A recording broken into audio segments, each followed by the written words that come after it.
आपल्या सगळ्यांना माहिती की आपलं पंढरपूर, या पंढरपूरमधली संस्कृती, पंढरपूरमधल्या परंपरा, नुकताच साजरा झालेला होळी ते रंगपंचमीचा सण आणि पंढरपूरमधली लावणी हे आपण सगळेजण विसरू शकत नाही.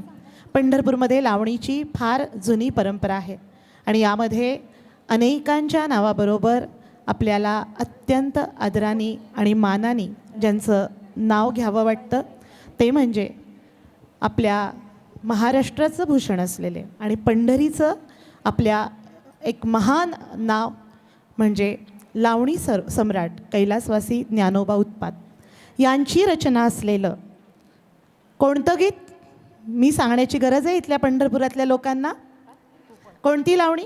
परंपरेची लावणी, चला जेजुरीला जाऊ. आपल्या पंढरपुरातल्या प्रत्येकाला माहिती आहे की चला जेजुरीला जाऊ ही परंपरेची लावणी, याची रचना पंढरपूरचे लावणी सम्राट कैलासवासी ज्ञानोबा म्हणजेच माऊली उत्पात यांची रचना. परंतु चित्रपटामध्ये नवरा माझा नवसाचा या चित्रपटामध्ये ती घेतली गेली आणि त्यानंतर चित्रपटसृष्टीला सुद्धा कळालं की याची मूळ रचना ही परंपरेची लावणी, याची रचना ही कैलासवासी माऊली उत्पात यांची आहे आणि याचा आपल्या पंढरपूरकरांना निश्चितच सार्थ अभिमान आहे.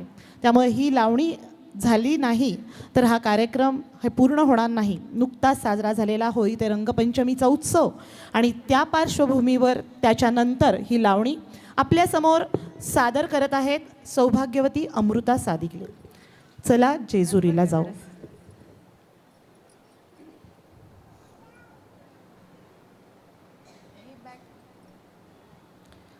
चित्रपटामध्ये या गीताला संगीत दिलेलं आहे जितेंद्र कुलकर्णी यांनी आणि स्वर आहेत उत्तरा केळकर यांचे आणि आपल्यासमोर सादर करत आहे सौभाग्यवती अमृता सादिगले.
चल जेजुरीला जाऊ, चल जेजुरीला जाऊ, चल जेजुरीला जाऊ, चल जेजुरीला जाऊ, चल जेजुरीला जाऊ, हा चल जेजुरीला जाऊ.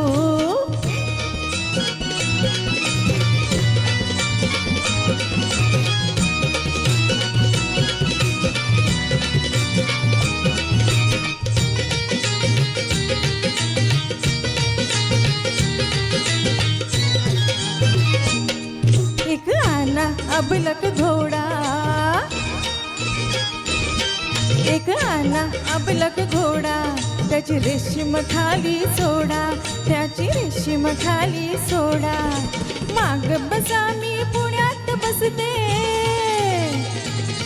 हा माग बसा मी पुण्यात बसते, जगाला कौतुक दाऊ. चल जेजुरीला जाऊ, चल जेजुरीला जाऊ, चल जेजुरीला जाऊ, चल जेजुरीला जाऊ.